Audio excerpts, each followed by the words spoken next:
Brown, will you fasten this for me, please? They make them so tiny. Ma chère, do a special favor for me tonight. Only name it and it's done. It is very special. And there are limits to what I will do for you?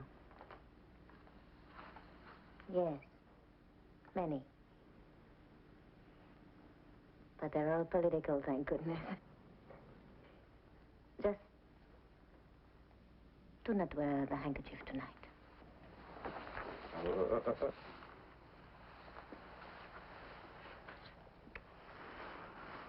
But that's a political matter.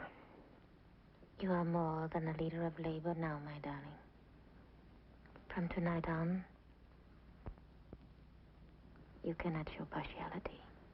Renee, you are innocent. Who elected me to the Legislative Council? The workers. Therefore, whom do I represent? The workers. And the hawk is their symbol. And who has stolen the symbol to exploit your influence with the workers? The terrorists will stop at nothing, either to win you over or to crucify you. They may woo me, but they won't win me. Promise me that.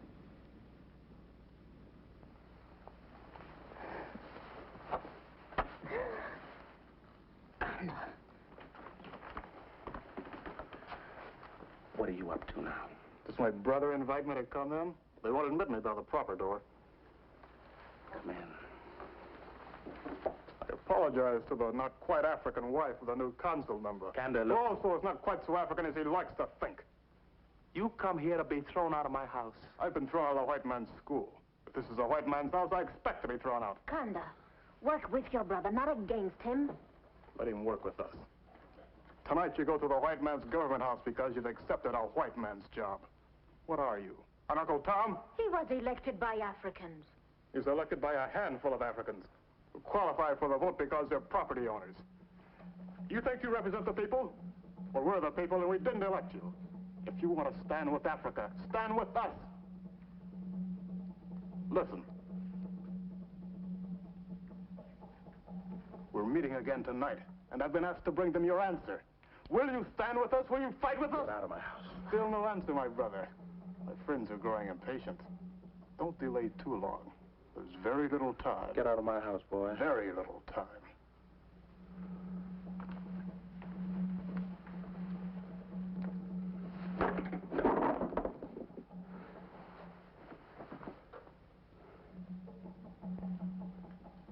You will not reach him with anger.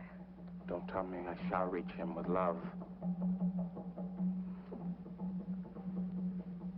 Some nights I wake from a bad dream. You're alone. They've all deserted you.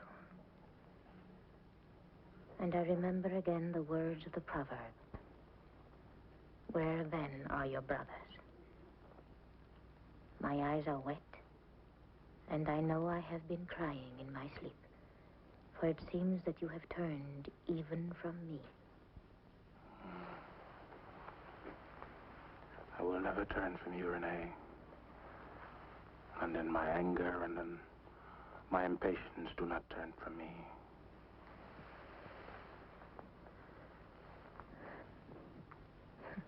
We must go. The governor is always prompt. Renee, I think that this embroidery is a little frivolous for a new council member. No?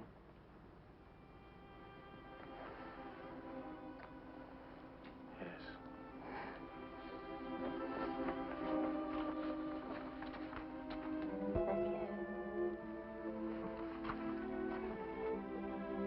The governor's house. Yes, sir.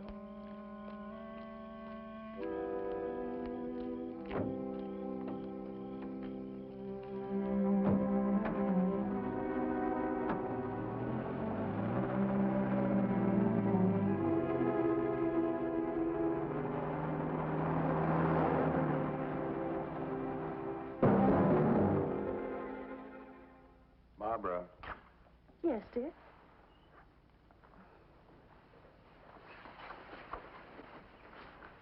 I think it has something to do with the shape of my neck. Do you remember Subi?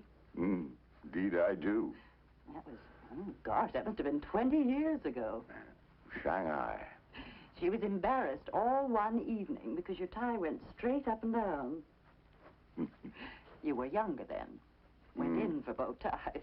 But you never could tie them. Ah, thank you. You must have a jacket of your own made right away. Not keep putting it off. Yep. Neither a borrower nor a lender be. Uh-oh. Barbara. I suppose you didn't bother to try it on. Matter of fact, I didn't. The inspector looked to be about my size. Well, you'll have to wear your white suit. You know, some of the fellows around here wearing... I can think of no better way for the newest member of the colony to endear himself than to appear at the governor's reception in pajamas. The night they arrested us, it's kind of fond of that color. Chartreuse, I think. Aqua. Did you lock the back door? No, Bengal will attend to it. Aqua? I thought... Anyway, the Chinese guards were extremely envious. Bruce, I hope you'll make it a point to speak to Obam tonight. Matthew seems to be quite worried about him. Well, Matthew will be there, too. He'll see that we meet. Well, do I pass? Bruce, do me a favor. Promise me you won't say anything drastic tonight. I shall be good. If you don't have a dinner jacket, at least wear your best company manners. They'll learn soon enough they've got a rebel on their hands. Well, we might just make it. Benga? It's a fair scheduled at 8:25 for 8:30. Means the governor will be there on the half hour at the second.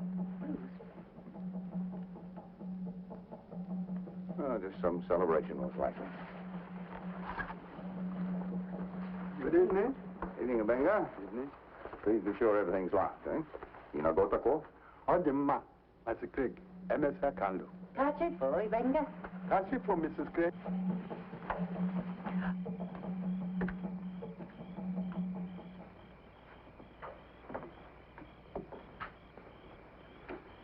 Sorry, darling. Egbe. Pa Beagoli, Eba. What does it mean, Benga? Oba. The hawk. It is not right. Well, never mind. Get rid of it and say nothing about it, What does it mean, Bruce? I'll find out tonight, if anyone knows. Something that a Benga said. That's it. The name Obam, that's the African word for hawk. So it is. You knew it all along. Now, let's forget about it, Obam, that's why Matthew's so worried about him. Now, we're in no position to make judgments, Barbara. We're newcomers here, remember that? That sounds strange coming from you. Well, I do feel a bit strange in my company manners. May I take them off? I never really expected you to put them on. Thank you, Benga. Good night. Good night, sir.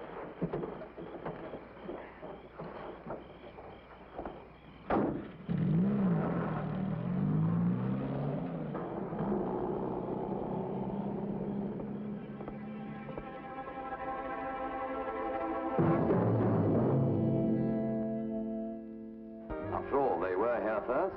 You can't blame them entirely. It's the only home they've ever known. And that's all well and good. But look how they lived before we came here. Wait till you've been here longer. The whole trouble is they don't appreciate what's been done for them.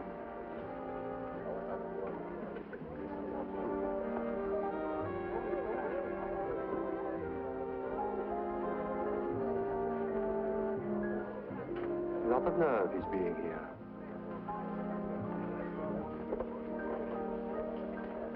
One of these days he'll turn his savages loose and slit our throats.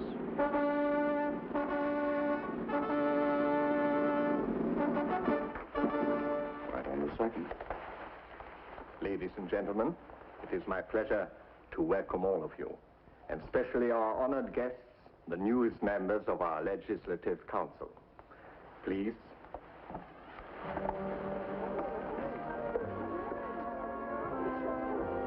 Administrator, but a bit too conservative, my taste. there. Oh, good evening, Mr. Gregory. Good evening. I say, Gregory, that must be the new American missionary over there. What's his name? Craig. Oh, yes, that's Craig, all right. Pity he didn't have sense enough to stay home. We've got enough do-gooders in this colony.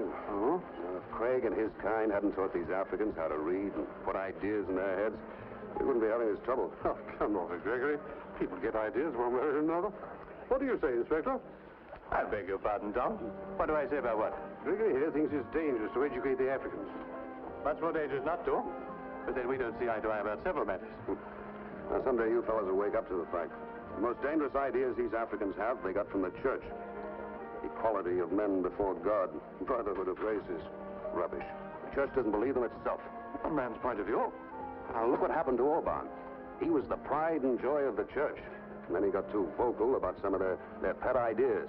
And what happened? Well, they kicked him out. Excuse me. I don't think he was impressed, Gregory. It's just that being new to the colony, Your Excellency, I'm apt to be considered an ignoramus. Mr. Craig, human speech can encircle the earth in a few seconds. Yet no one can determine the truth of a political situation only a few hundred yards away. You may speak freely. Well, what I was trying to say is that my church has taught the African Christians to hope for social justice, while my white Western world has kept it from them. I see. Of course, it's a much simpler matter to preach progress than to implement it. As a clergyman, you hardly need to be reminded of that. Touché. I take it you expect the church to stand on the side of African independence, come what may. Short of revolution? Well, I certainly wouldn't advocate violence, but in its beginnings, Your Excellency, the church was nothing if not revolutionary. The fact that today it's considered in some quarters as a defender of the status quo is unfortunate. I shall leave it to the inspector to give you assurance that my government at least has not endeavored to use the church. This has been most interesting, Mr. Craig, and welcome to Africa. Thank you, Your Excellency. I believe you left the governor guessing. Doing good. What about a coffee? Oh, thank you. What was wrong with the dinner jacket? Oh, I think I could have got into it 10 years ago. Thank you for the try, anyway. I'm sorry it didn't fit. Inspector, the governor said something about revolution. Are things that serious? Well, put it this way. In the past month, there have been 2 raids on plantations north of here by the terrorists. And someone in this district's been decorating the houses of the whites with dead hawks. What about the governor? I'd say this for him. He leans over backwards, to be fair. We have a curfew, but no martial law. He supports the vote for Africans, but he knows the danger of moving too fast. Won't let either the Africans or the Gregorys take the law into their own hands. But while he thinks Obama needs watching, well, so far at least, better give him all the rope he wants. You know the man with him? Pastor Mogo? Oh, no, not well, it is. I first met him at a conference in Switzerland. One of the finest minds in Africa. I realize that my congratulations on your election come a little late. I called at your home yesterday. I'm sorry I wasn't there. I've been wanting to hear your explanation of my brother's dismissal from the mission school. It may be that the principal acted hastily. But you know as well as I that the boy has been using the school as a center for political agitation. I hope I'm not intruding. Well, of course not. Obama, allow me to present Bruce Craig. Good evening. I've been looking forward to this, sir. I believe I am intruding. Obama, Mr. Craig has come from America at the invitation of the African Church. You will look far to find a more sympathetic listener. Perhaps then you'll enjoy hearing my explanation of why my brother was expelled from the school of your church. Oh, I hadn't heard of this, Matthew. It happened shortly before you came. My brother Kander is associated with Africa's independence movement. He's not what the church considers politically agreeable. Accordingly, he was expelled from its school for the same reason I was asked to leave the church. I've been wanting to hear your side of the story. The truth has but one face, Mr. Craig. I happen to believe that. But I also believe that one must look behind the face of truth to find the truth itself. Fear can make men act thoughtlessly and foolishly.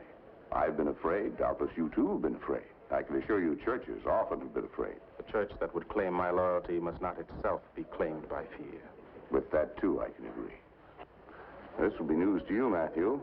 When Mrs. Craig and I stepped out of the house this evening, we were greeted by a freshly killed hawk. Now, the truth there, of course, is that I'm a white man. But I'm more concerned about what lies behind the face of that truth. I give you my word, Mr. Craig. I had nothing to do with this unfortunate occurrence.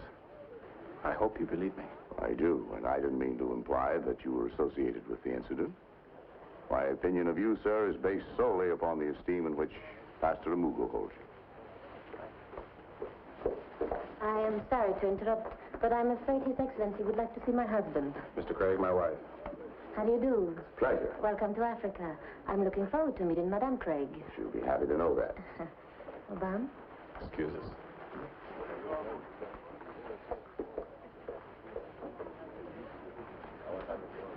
I believe I owe you an apology. I doubt that, Matthew. Could we talk out there?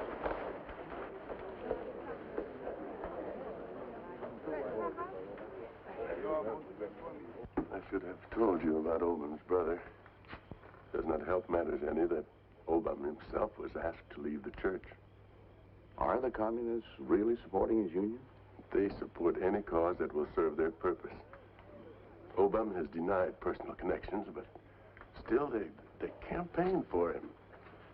It was solely on that basis that the elders of our church asked him to leave.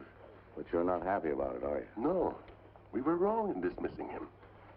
As long as he was in the fellowship, there was a chance the church could influence him. What do they mean, Matthew? I do not know. It has been happening more frequently. About the dead hawk, this is not the first time. The terrorists seem to be using it as a kind of warning. But so far, there has been no violence around here. But the word for hawk is Obama. Yes, it is the official emblem of his party. The terrorists are a radical element within the party, and they want to make it appear that Obama is in sympathy with them.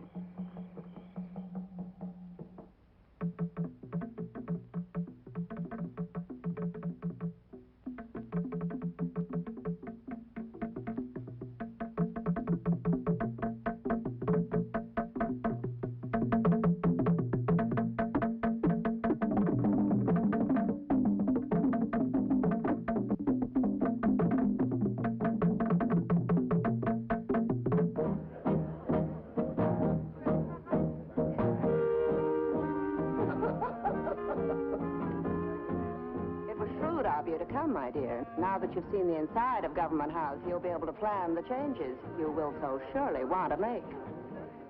I'm certain, Madame Gregory, that no one can grace an occasion such as this more beautifully than does the governor's lady. Tomorrow's meeting of the Legislative Council will begin promptly, gentlemen. The agenda's unusually full. I've only got one proposal to make myself, Your Excellency. Mobilization of the colony's manpower, I imagine. Yes, sir. It's already on the agenda, but I doubt that we'll get around to it. Well, gentlemen. Obama, Inspector Hall tells me you're planning one of your public meetings for the day after tomorrow. That is so, Your Excellency. Some of your meetings have got out of hand. The police are afraid of an outbreak. All I have to say, Your Excellency, I shall say before the council tomorrow. I assume I shall have the privilege of the floor. Obama, you know perfectly well I don't question the right of free speech. But the last thing I want to see in this colony is martial law. Some are already demanding it. And I don't want to have any hotheads taking the law into their own hands. Am I to infer, then, that I shall not be granted the floor tomorrow? You are to infer nothing of the kind. I'm sorry I can no longer talk frankly, but as you wish. Tomorrow, then, 10 o'clock, Excellency.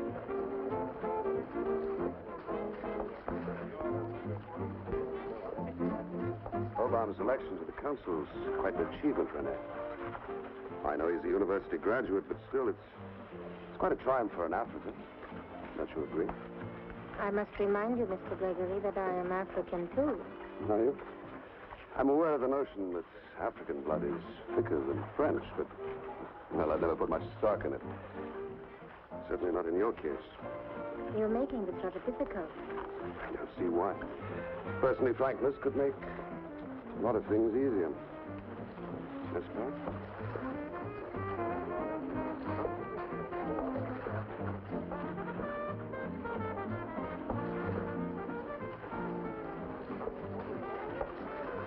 Thank you for the pleasant interlude, Rene. Obama, we were talking about your election. I'm looking forward to hearing what you have to say tomorrow. You'll hear it, Mr. Gregory. And you'll hear it from me, not my wife.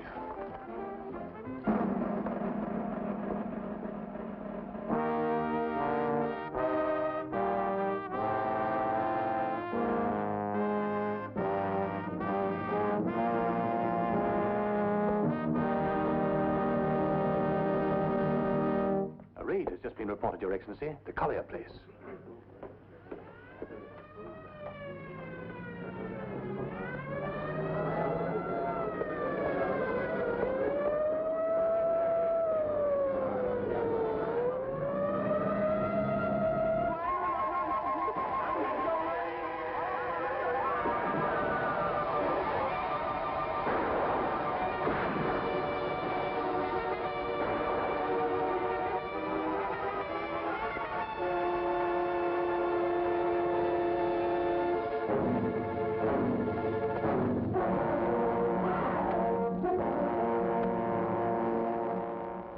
Council must face the fact that lawless violence is no longer an academic matter. Last night's raid on the Collier estate ended in brutal murder. Coming on top of 2 recent acts of terrorism in the north, it compels us to frame a program of immediate action. Your Excellency. Mr. Gregory. You asked for a program of action. Now, if I knew the men responsible for these outbreaks, I'd name them. In that case, our line of action would be perfectly clear. I suggest Your Excellency ask Obama to tell us who they are. I must answer you directly, Mr. Gregory. I do not know. You make that statement in spite of the fact your brother Kanda is identified with radical elements of the progressive movement? I do, Your Excellency. I'm not responsible for the actions of anyone but myself, political or otherwise. What about the actions of your labor unions? Are none of them political? Or do you no longer represent them? I represent them, Mr. Gregory, but I do not compel them. Your Excellency, may I have the floor? You may, sir. Gentlemen, believe me, I do not know the men responsible for these acts of violence. My own effort thus far on behalf of the workers has been a call for political action and not for force. Thus far? When will you turn to force? Let your labor unions renounce the hawk and you'll be more convincing. Mr. Gregory, you are new on this council, but I hardly thought you'd need tutoring in parliamentary conduct. Your Excellency, let the colonial government grant but 3 things, and the teeth will be pulled from the jaws of terrorism. First, broaden the franchise. Second, place this entire legislative council on an elective basis. Third, abolish the curfew, except in localities where flagrant lawlessness has occurred. You asked for a program of action. Here it is. Adopt it, not as a concession, but as a step toward the self-government which will come, which must come to my people. Adopt it, and you will be unable to number your friends, for they will be legion. Reject it, and your government will face a general strike that will paralyze this country. Your Excellency, I resent these strong-arm tactics. And I speak for the majority of this council, and every decent, civilized member of the colony when I say Mr. Gregory, you are out of order. This council will not be used as a sounding board for partisan interests. And that applies equally to every member. Obama, I was not born in Africa, but I've been close to her for over 30 years, longer than the length of your life. And I believe I love Africa as much as you do. Let me remind you, as you nurse your grievances, that we have education, health, and a standard of living that were unknown in this part of the world before we came. You talk of freedom and justice. We have given you civilized methods of justice. And the freedom your people have today is a far cry from their old bondage to tribal superstitions.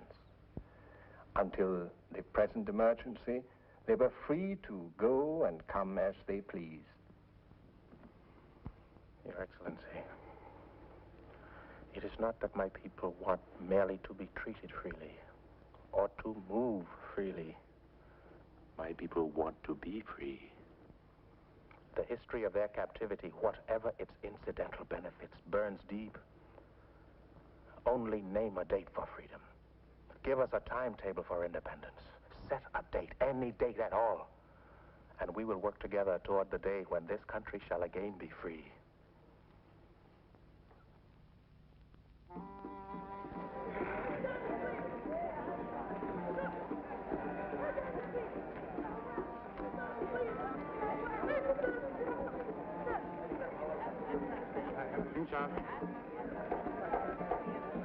Dalo, Dalo, sir.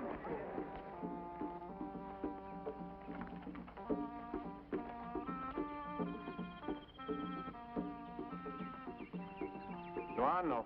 You know folk? Dai, potago la. Ene papo. Dalo, Oh, Dalo. Oh, good morning, Sunderlal. Good morning, Mrs. Craig. Nee, Putagola. It hasn't taken you long to get into the harness. No. The harness feels good after being out of it so long. Miss Craig, your new assistant is here. Oh, fine, Doctor. Thank you. Sunderland. How's the work going? Slowly. The results aren't as tangible as this. Don't expect miracles. Not all at once. Just don't depend on them, and they'll come to pass. There we are now. That's all finished. I gave your assistant her uniform. When she relieves you, I could use your help. We'll have to operate. Yes, Doctor.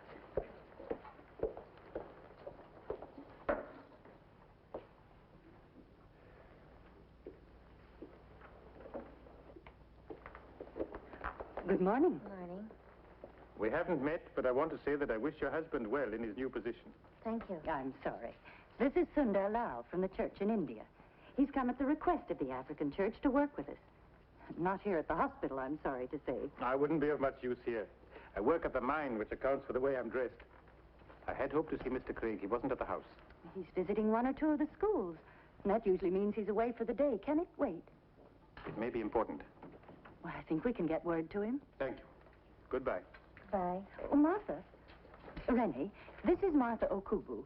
She'll handle the tricky cases. I shall do the best I can. If you want anything, just call on Martha. Thank you.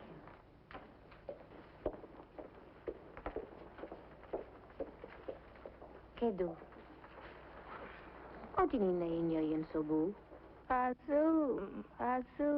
Jepua fei. Kankile. Abiego, prego.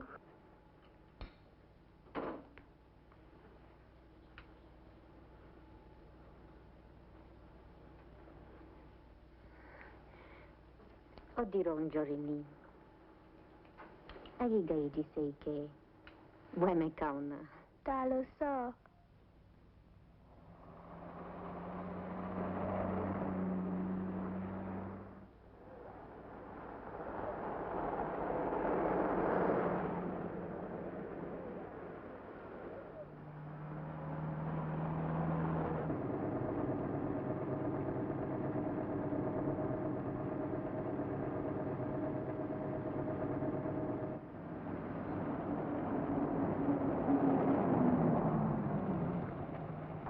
Taken your land. They've taken your wealth. And what have they given you in return? Do you have more land?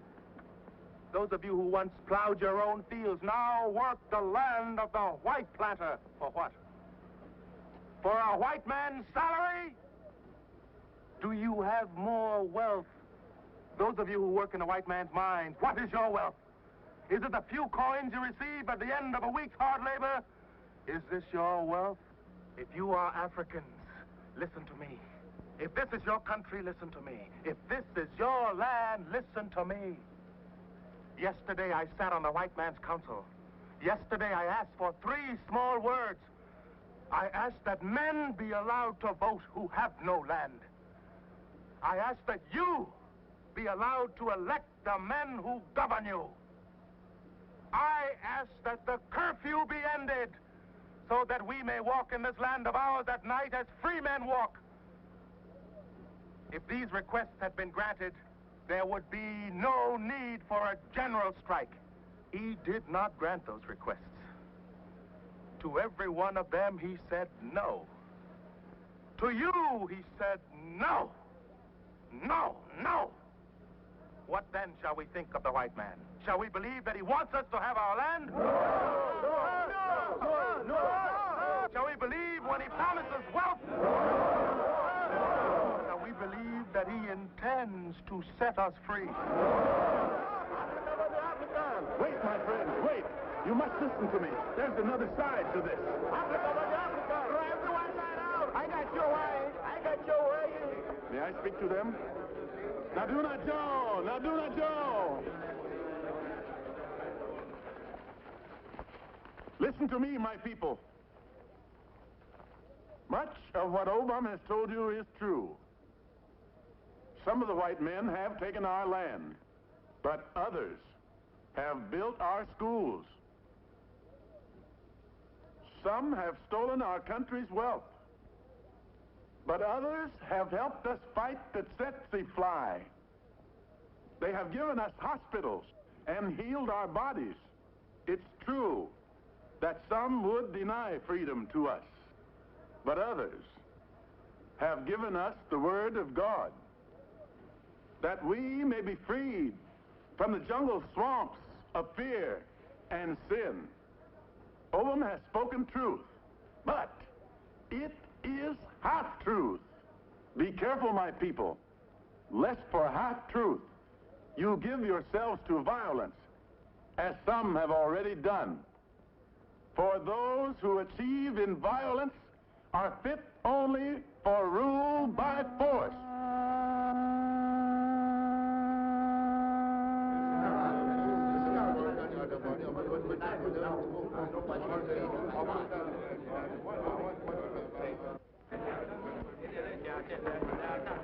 Obam, we must not become the kind of men we condemn.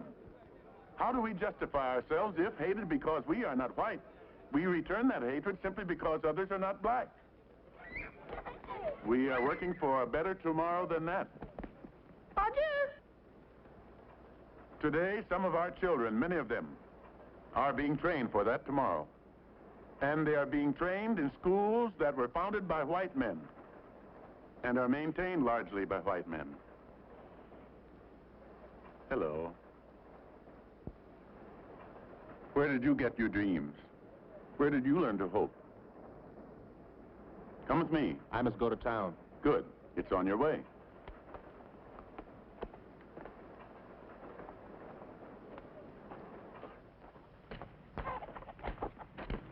Kiddo. Kiddo. You have a strong, clear voice. Now I want you to listen to some voices to which you have closed your ears. Mother! Mother, this is Obam, my friend. Mother?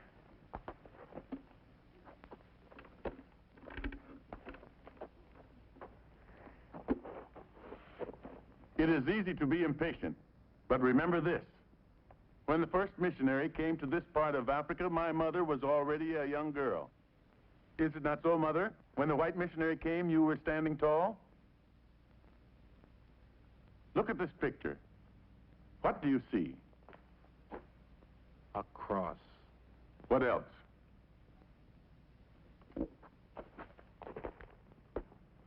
Hands are holding it. They are lifting it up.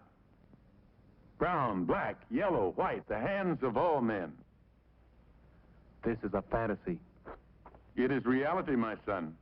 This thing is happening on every continent, and you do not know it. You have been as one who sleeps.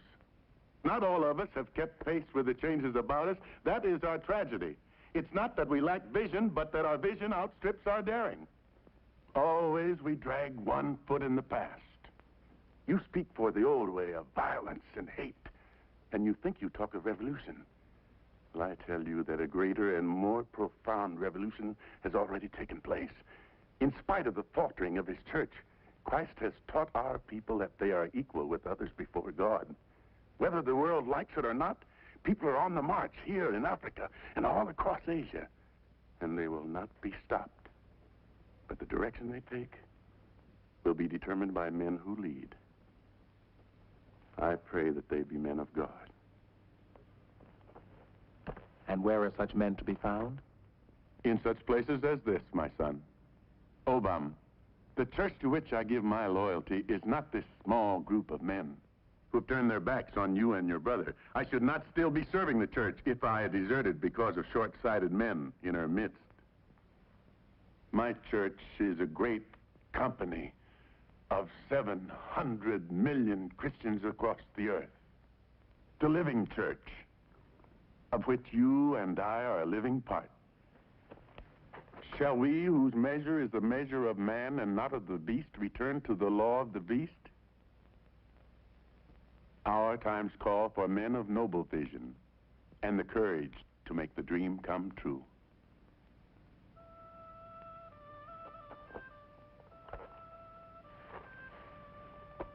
Stay well.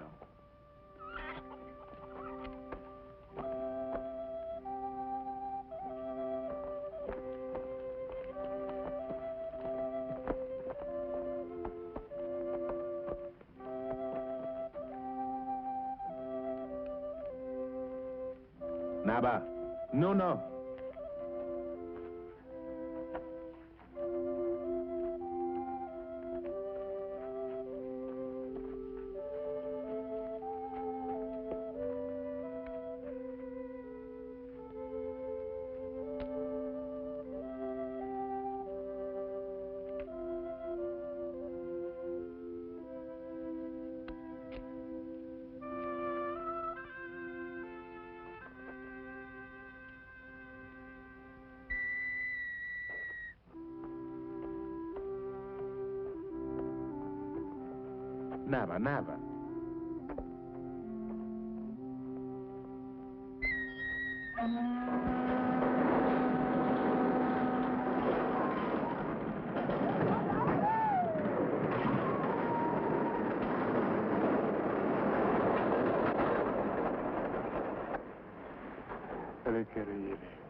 Gregory, what's this I hear about you chaps taking the law into your own hands?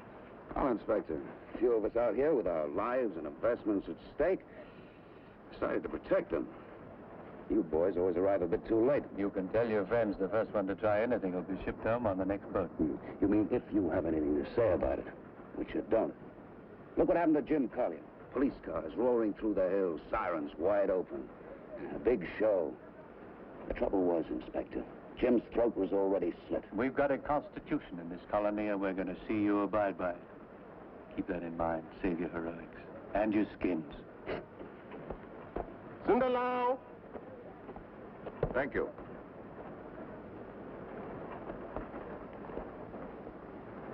What is it? Barbara sent me the message. Can you get in touch with Obama? Why? I'm afraid there's going to be more trouble. At my place? I don't think so. What do you want me to do? The talk involves Obama, and I'm afraid for him. They are certain he's gone over to the terrorists. I'll have a talk with Obama. When are they planning to do this, Sunderlau? This weekend, perhaps tomorrow night. Arriba.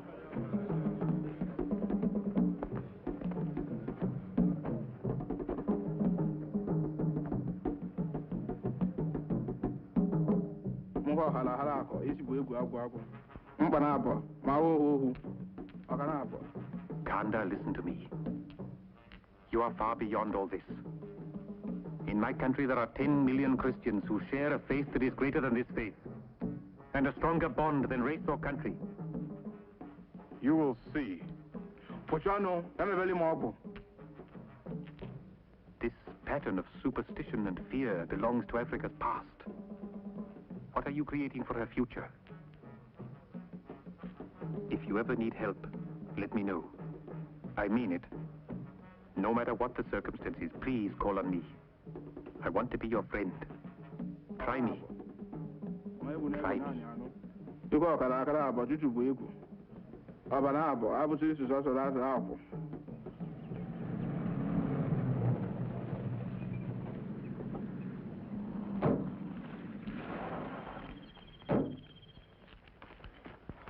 What's the story, Fred? Ben here got it from one of his boys. My foreman lives near Obama's brother, so he did some listening around. It was the terrorists, all right. Young Kenn has been bragging they're going to pull up another raid this weekend. Any idea where? No, but it's sure to be away from town. They aren't taking any chances. What's this all about? We're heading for more trouble. Will the police know about it? We'll keep the police out of this. Better check the signals. I did. There's no one around. think there's a chance you can learn anything more by tomorrow? Just a chance. We'll see what you can do. Fred, get word to some of the others. The rest of you, round up guns, ammunition, and stand by. Taking a lot for granted, aren't you, Steve? I'm through taking things for granted. Jim Collier took them for granted, and the other day he got his. And they hung another hawk last night on Ben's place. I go along with Steve. We gotta do what we can. Look, this is a job for the police. Steve, suppose they do pull another raid.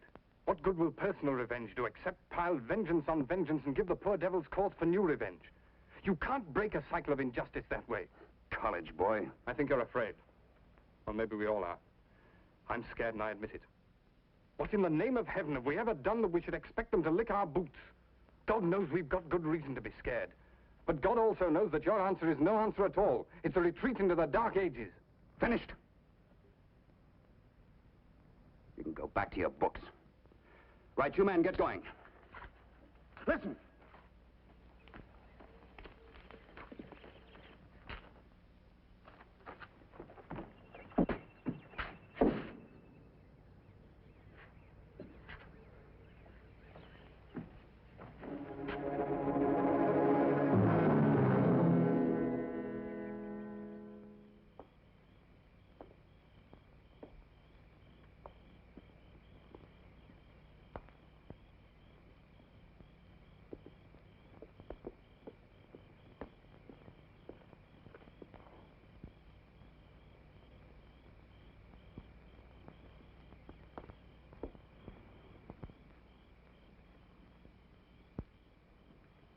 Did you speak at the mine?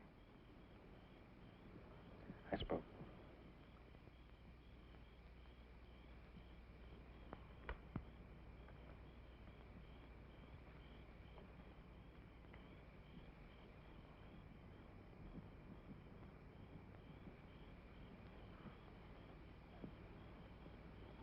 You are most alone, my darling, when you're troubled.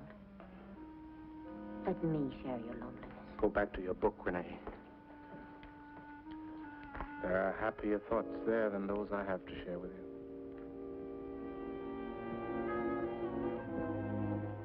Then I have been reading the wrong book. Diagnosis and treatment of the tropical diseases of the eye. I have been reading about the granulation of the eyelid, characteristic of trachoma. What's that got to do with you? I have volunteered my services at the clinic.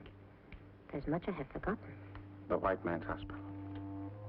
The patients were African, so was the doctor. I must do something, old bum. I'm good for very little. How long must we wait? They will do nothing at any cost to themselves, and they intend to give us nothing unless we force it from them. You cannot be sure there's strength to force them. They are more afraid of a single raid than all the talk of a strike. If we could only organize our strength, who knows what friends will come and stand with us. Now you're talking more and more like your brother. My brother may be close to the truth, Renee. A great man has said, there is one thing mightier than all the forces of earth. An idea whose time has come, and the time for Africa's freedom has long since come. Must we endure another century of humiliation? Is there no voice to cry this shame before the throne of heaven? Is there no voice at all?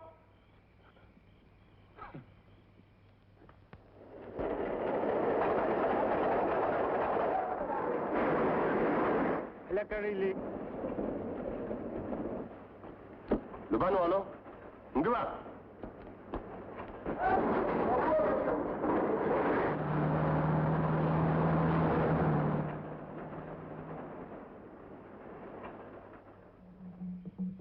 The witch doctor said the raid must be tonight. You must come with us.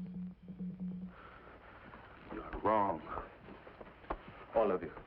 You put too much faith in magic. Cause magic, superstition, or juju, it's necessary. It is foolishness. You were more convincing at the mine. You were beginning to sound like an African again. An African, yes, but not a bush African. You've attended too many schools and sat at too many conference tables. The foreigners are stupid. They taught me just enough to know that they're my enemy. But they couldn't make me forget Africa. Do you know that you need an army? An army to drive them out. Not the mumbo-jumbo of a witch doctor. You'll have an army in time, but you won't have a good one without juju. Everything else has failed you. So revive on our people their ancient faith. Give them back their tribal religions, and nothing will stop them. All we're waiting for is a leader. Come with us tonight, and our country can be reborn. go. I'll join you later. Don't disappoint us again, my brother.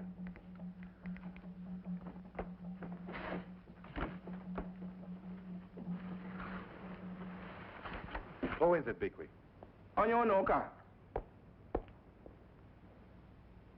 I'm glad you're here. If Pastor Mugu sent you, you're wasting your time. Now, it was my own idea. Why'd you come to Africa, Mr. Craig? They didn't want you in China, and you're not welcome here. Obama, the word's around there'll be violence tonight. What's violence got to do with me? That's exactly the question I came here to ask you.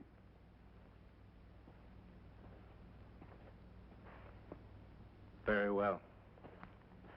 I once put my faith in reason and calm deliberation. My country's not free. I put my trust in the peaceful sanction of the boycott and the strike, and freedom's as far away as ever. I put my faith in the church, and the church has failed to support my people's claim to freedom. There's little choice left, Mr. Craig. I see. You see. You see only what you're conditioned to see. You see with the eyes of a foreigner. I see only with the eyes of an African.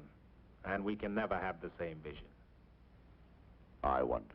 Men like ourselves have shared the same vision, are sharing it, in fact, in many corners of the earth. And it's a vision that knows no color or race. I believe you had it once. You asked me why I'm here. Well, this is part of it. I don't want to see repeated the same mistakes we made in China. You have nothing to offer me. I think I have, because you've walked straight out of my past. You remind me of my son, and what I learned from him, that much I have to offer you. My son's name was Ming Dao. And when I first saw my son, he was already 10 years old. My associate in the church on the mission compound found him. He was dying in an epidemic that had already killed hundreds of Chinese, including the boy's parents. His mother and father had been members of our little congregation. So when the boy came under our roof, we decided to take care of him. We had no children, and in a few weeks, we adopted him.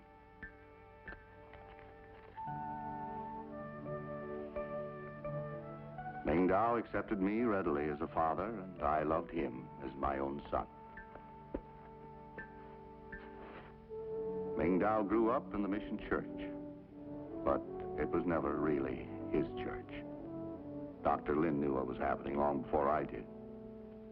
I was a foreigner representing an American church, and I was number one man.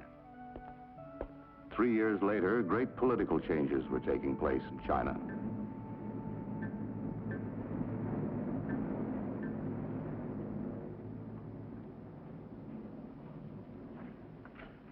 More of the leaflets. What does this mean, Father? The new day has come. China for the Chinese. The foreigners must go home. Why, Father? You're a foreigner, aren't you? Let me see it, son. In the weeks that followed, the people were torn between their old loyalties and the bright promises of the new prophets. Woman, 怎么也不能挂带，就是共产党来了的话，就是他们。I felt the greatest danger was that when the communists came, and it was certainly would come, the Chinese Christians would be cut off from their brothers abroad. They came before we expected them. They came noisily, but their coming was orderly.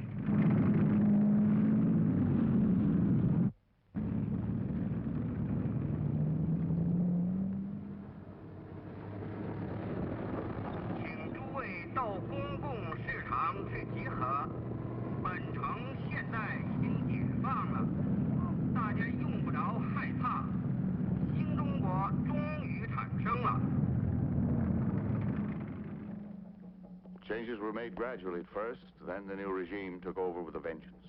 And you were thrown out of China? No, we could stay if we so chose. I chose to stay. I could no longer work at the mission, but I was allowed to teach at the government college. There were restrictions, but for 3 years I saw this people's government at close quarters. I didn't realize how much closer those quarters were to be. Our first inkling of the new turn in events came when my position was canceled. I was ordered back to the mission and confined to the compound. We sent Ming Dao to live with friends until we could be sure of where we stood with the government. It was the last I was to see of him for some time.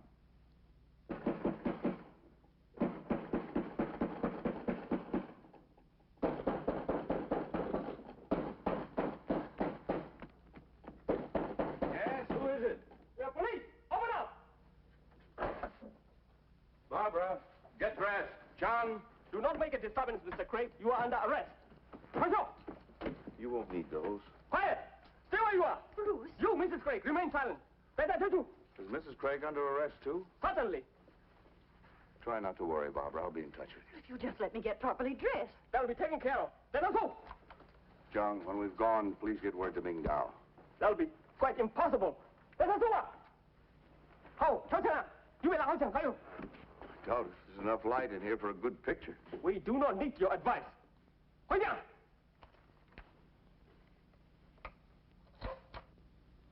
After a year or so, the affair became less like a comic opera and more like a bad dream. A dream you can't awake from. I was completely cut off from the outside. I didn't know at the time that others were undergoing similar treatment. A daily minimum of exercise and food. Whatever sleep one could manage under the circumstances. There were endless nights of questionings. My first examination lasted for 40 nights. And some nights I was questioned 2 or 3 times for hours at a stretch. Listen carefully, please. You will write everything you remember about your colleague, Dr. John Maitland. Every conversation you have had, everything you knew or heard others say about him. In particular, recall the details of his proposal for a 2-way radio and your subsequent contacts with the American consulate in Hong Kong and your activities in that connection for the FBI. The FBI? How many times must I repeat, sir? I came to China solely in behalf of my church. Mr. Craig, we feel you're being exceptionally cooperative. But now you're suffering from fatigue. We shall provide you with a transcript of Dr. Maitland's testimony. Study it and prepare your statement. When you have rested, we shall talk again. Shall we say in approximately 3 hours? Were you released after that examination? No, apparently I hadn't given them what they wanted. Some weeks later, there was another examination. That one lasted for 35 days. I've misjudged you. That's a heavy price to pay for your faith. No price is too great. I still had no word from the outside from Mrs. Craig or Ming Dao. It was many months later that I learned something of what had happened. I hadn't been seriously ill, but I was mentally confused. At times, I was unable to distinguish between reality and fantasy. My dreams blended with my waking hours, so that it was often difficult to tell the one from the other. I tried to discipline my mind by recalling the faces of my questioners and the soldiers in the room. A new face was a new experience and helped stimulate my senses. There was a new one that day. It was my son, Ming Dao. The change in him was incredible. There was something more than just the years of our separation. I tried to convince myself that this was part of the fantasy.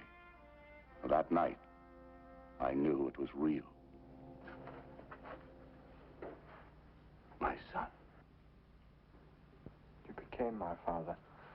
That perhaps is my trouble. I've been unable to forget. I was told you'd readily desert me. Yes, they would have to tell you that. Did you want to forget? I must rid my mind of any thought which weakens my devotion to duty. Yes. I can bear but one supreme allegiance. To God. To my country.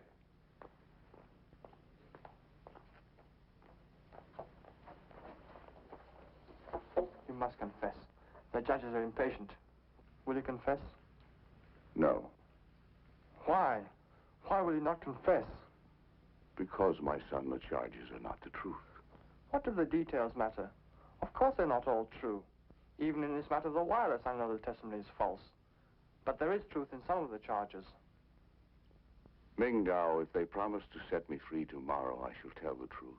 And if they promise to kill me tomorrow, I'll still tell the truth. You cannot deny that you've always been an agent for American imperialism and white superiority. Of course I deny that. I've tried to be a Christian. I failed often, but I failed because I was human, not because I was an agent for any imperialism. You believe that? You do not know that you've never prayed a prayer or preached a sermon or greeted a Chinese friend except from a mountain of implied superiority? Always you and your white brothers have come to China to speak of a God and Savior whose face was white.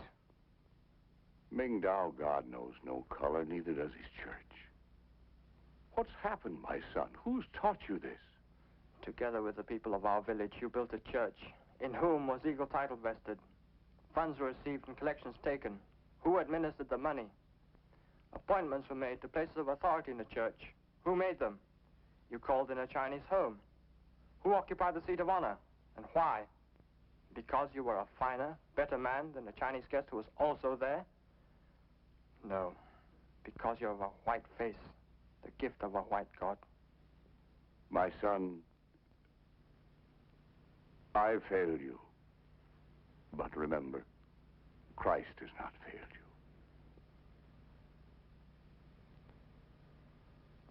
you. I came tonight to help you. I'm here against orders, but I thought I could save you by persuading you to confess. Always I've lost the people I've loved. My parents, you, Missy Barbara. Son, you've lost none of us. And you've not lost Christ. I love my country, but I cannot help her. Much of what I've done in these past few years is in deep conflict with what I believe as a Christian. I can no longer put faith in the bright promises of the people's government. I've seen too much violence, too much oppression, too much bloodshed. It's rarely easy to bear witness to the truth. For you, Ming Dao, it will be hard. But you're not alone, my son. Whatever comes, you're never alone.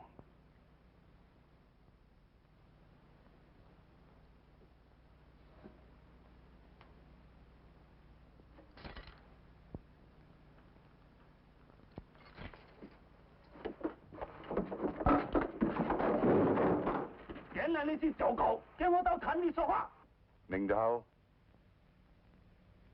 we are more than conquerors. Through him that loved us.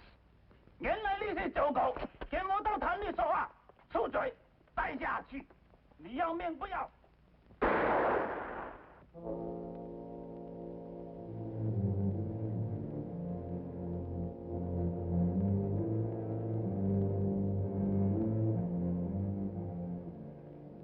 Through him that loved us.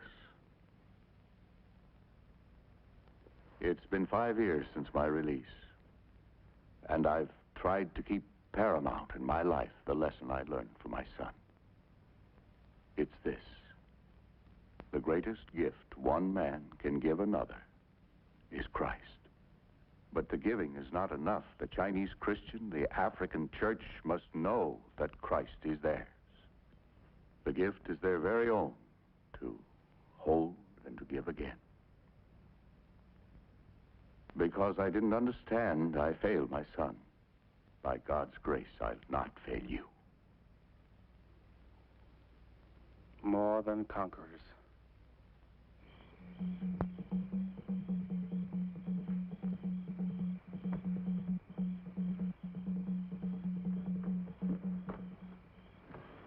Bob, thank God you did not go. Renee, I'm no longer alone. Oh, Bob!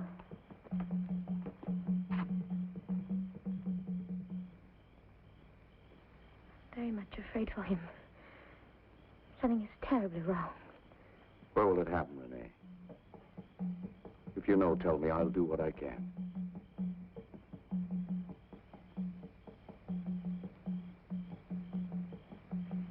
has gone to the Blaisdell plantation. It is too late.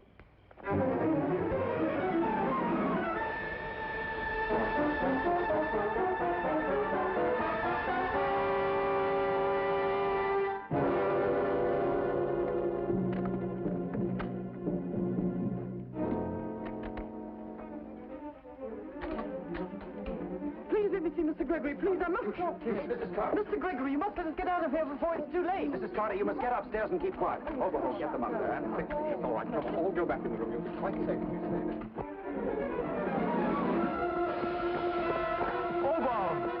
I told them you'd come. You fools! Do you know what you're doing? Get out of here before it's too late. What are you talking about?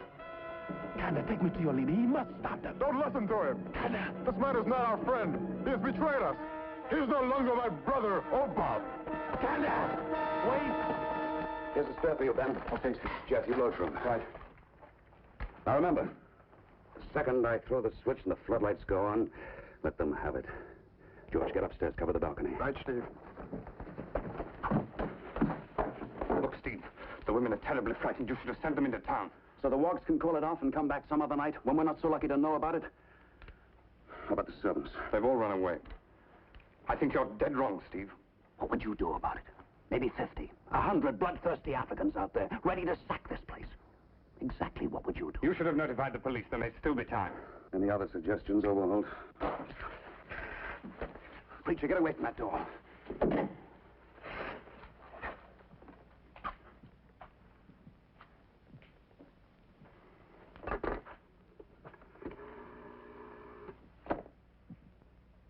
Operator, give me the police.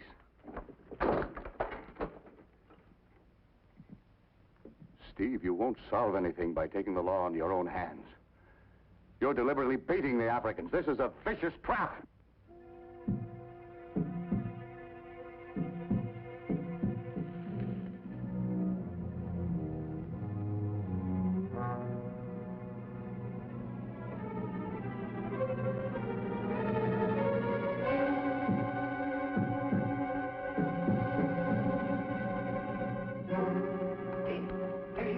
Let me know the moment they're all in the open. Very well, Gregory. You leave me no choice. Mr. Craig. Get back! It's a trap! It's Mr. Craig! Don't shoot! He's a friend! Over him!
Craig.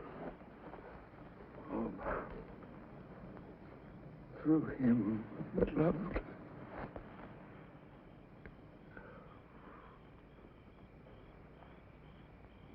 Through him that loved us.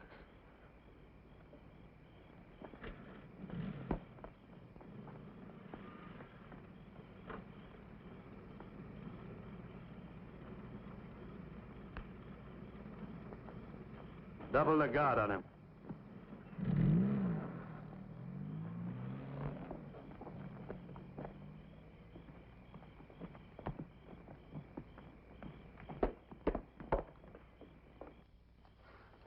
Get into hospital with the others and then head back for the compound.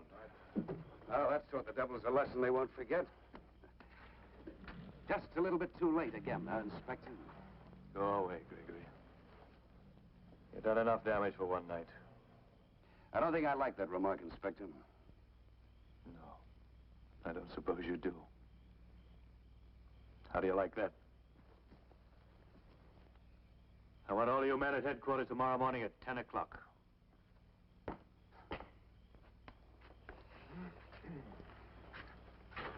Why don't you learn to use one of these things? Easy, boy, easy.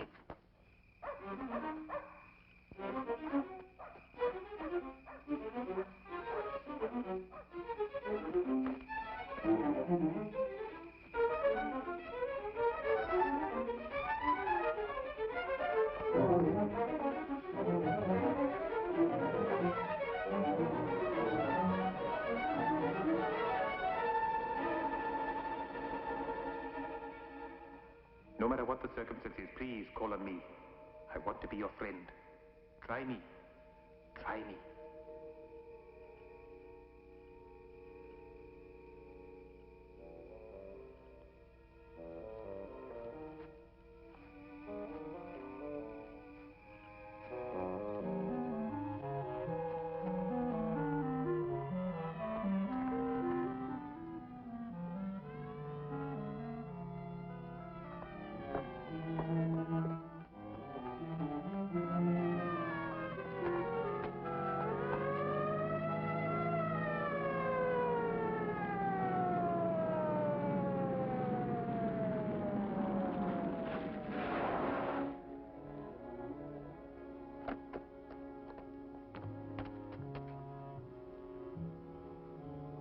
Demain.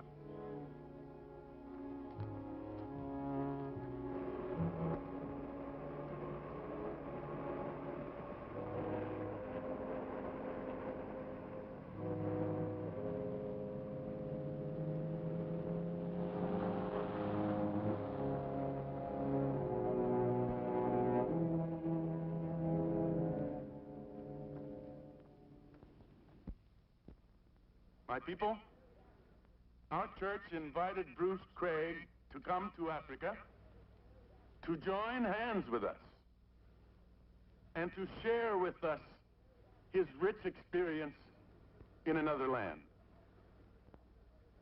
Now, we have killed him. Yes, we have taken his life. Our impatience, our hatred, and our blind, unreasoning prejudice have killed him. Is the cause for which he lived also dead?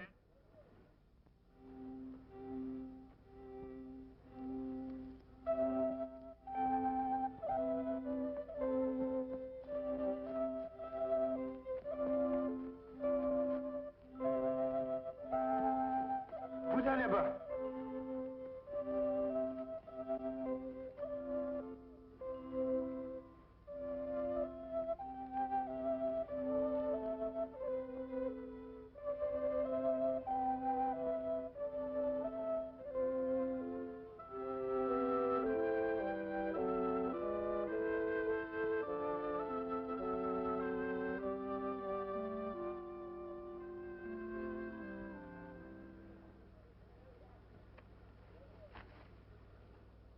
Because some of us were impatient. We are today farther from freedom than ever. Because certain lawless men permitted prejudice to blind them, this country stands on the brink of riot and unrest. Our country cannot be made free by hatred and bloodshed. We shall only become slaves to hatred, our own and the hatred of others. We know we must have freedom. And when we take this great desire of ours to Jesus, and we ask him, is this desire good? We hear him answer, yes, my children, it is good. One day, freedom may come to this land, but it will not come easily. Our malice and our sin have already cost us dearly. Jesus Christ, in his own sacrifice, has shown us the way. And we must learn to follow in that way before we can call ourselves truly free.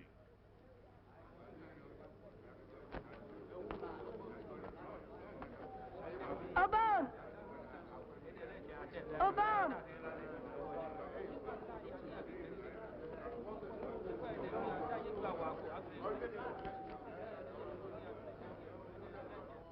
The charges are not true, Renee. But whether they find me guilty or not, I know that you will always believe me. And remember, my darling, I am no longer alone. All my love, always. Aubin.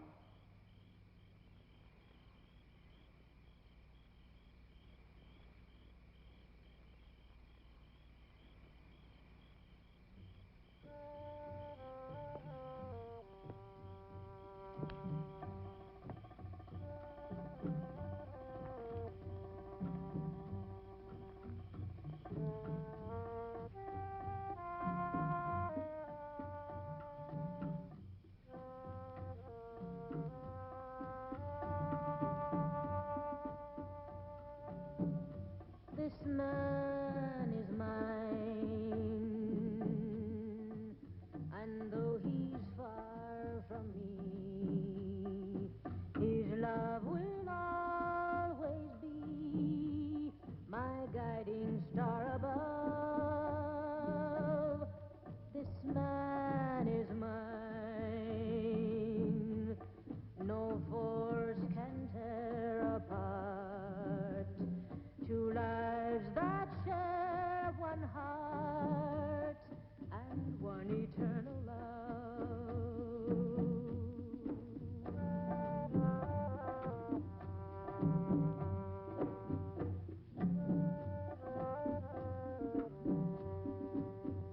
I can hear his heartbeat say, where you stay, I will stay. And my heartbeat answers low, where you go, I will go. I will follow faithfully, That where you are, I may be.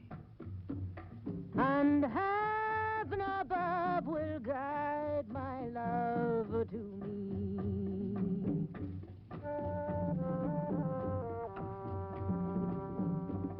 Our hands will meet, and in his eyes will shine my secret dreams, and I will know this man is mine.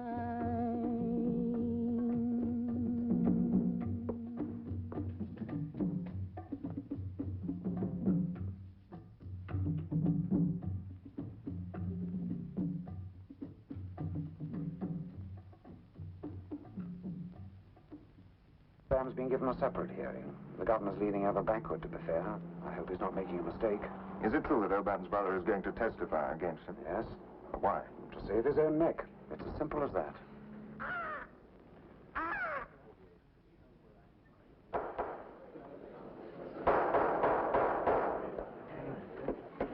The court wishes to remind the prosecutor that this is not a trial. We are here to determine whether there is any just cause in bringing a formal charge against the accused. That is our sole purpose, and the court cannot permit any action designed to prejudice the case of the defendant. The prosecutor will accordingly refrain from further leading of the witness. He may proceed with his questioning. Now, Inspector, permit me to summarize your testimony. The court will correct me if I'm in error. You arrived at the house on the Blaisdell plantation shortly after 10 o'clock last Friday evening, accompanied by a number of the police. At the time of your arrival, there was intensive firing which originated from several parts of the house and was directed toward a large number of armed African men. These men were trespassing, apparently trespassing, on the Blaisdell property, with many of them endeavoring to escape. Further, you have testified that two of the police apprehended the defendant at the scene and you ordered him taken in custody. Now, Inspector, in the light of the facts to which you have testified, can you tell the court whether the defendant was a party to the act of violence as charged? No, I cannot. No further questions.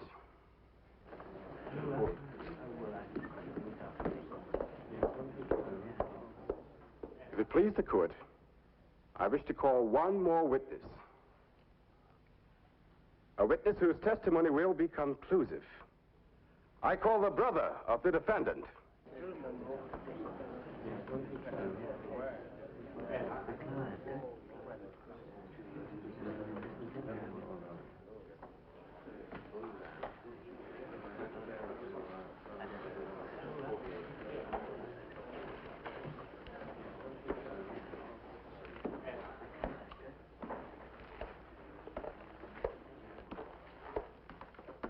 I swear by Almighty God that the evidence I shall give to the court shall be the truth, the whole truth and nothing but the truth.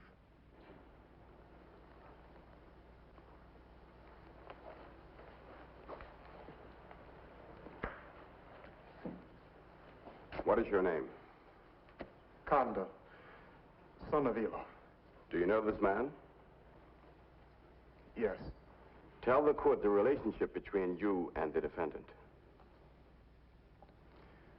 He was my brother. Is he not still your brother? Yes. Yes. Now tell the court where you were last Friday evening at 10 o'clock. I was with my friends. And how were you and your friends dressed? In ordinary clothes. Do you recognize this emblem? Yes. Tell the court what the emblem represents. A hawk. What is your brother's name? Obama. Were you and your friends on the evening we are talking about wearing emblems similar to this? We were all wearing them. Tell the court where you and your friends were last Friday evening at approximately 10 o'clock. The name of the place. We were on the Blaisdell estate. And what was your intent and that of your friends? We... Tell the court the truth. We planned to kill the white residents and burn the buildings. Now, is it true that prior to that evening, you had stated publicly that your brother was capable of organizing the workers of this district into an army? Answer yes or no. Yes. And is it also true that you had declared your brother was at the head of a nationalist movement committed to violence? I believe that. Yes. Now, think carefully before you answer. Was your brother, who is called the Hawk, the man who not only planned the raid on the Blaisdell estate, but was himself the leader of the men?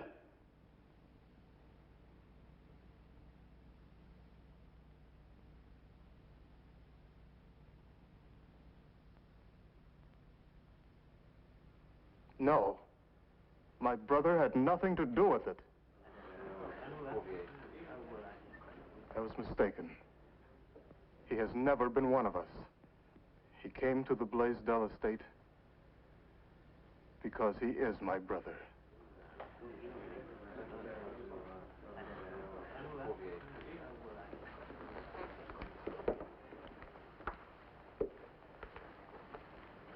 If it please the court. You may speak, but I must warn you that whatever you say may be given in evidence upon your trial. Your Honor, Kanda is indeed my brother.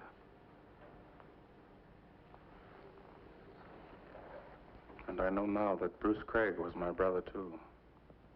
Had I learned this earlier, Bruce Craig would be alive today. I cannot judge this boy and his companions. But just as Kanda is guilty under the law, before God, I too am guilty. As guilty as he. I'm guilty, Your Honor. Not so much because I was tempted to violence, but because I had already yielded to hatred. I was impatient and proud, shouting when I should have reasoned, making threats when I should have sought understanding. I wanted freedom for my people. I gave them only the desire to destroy. I have failed my brother by being less than the man I would like him to be. But there are others I have failed. A company of Christians in whose fellowship I once found a place. Matthew Amugu belongs to that company.